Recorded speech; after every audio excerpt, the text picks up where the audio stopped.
And if you don't want to buy in the U.S., the housing market to the north in Canada is proving a big winner for the Chinese as well. They're looking all over the place, but it's a bit difficult to read. After months of negative forecasts from economists, banks are starting to upgrade their outlook for Canadian property. Christian Yeo reports from Toronto. When Phil Green moved to Toronto, he was initially content with renting. But like many Canadians, he caught the ownership bug and last year decided to take the plunge and buy his own home. With the rental prices going up in Toronto the way they were, I figured it's a good time to get in the market.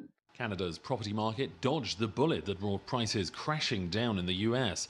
Real estate continued to be a key driver of growth here, but there's increasing talk of a bubble. The slowdown really has only just begun.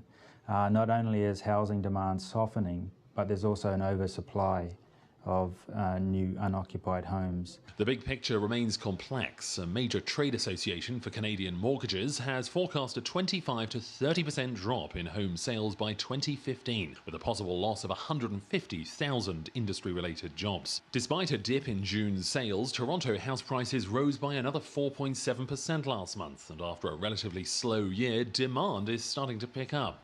Even in this neighborhood, somebody just bought a house and flipped it around and sold it for, I don't think the profits are as large as they used to be, maybe 50,000 or something like that, but still for 2 months' work, that's not bad. Having initially warned of prices tumbling this year, many banks have now revised their forecasts.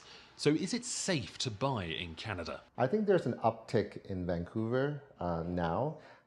Calgary is always very seasonal, with the oil money, going up and down, and the market seems to go with it.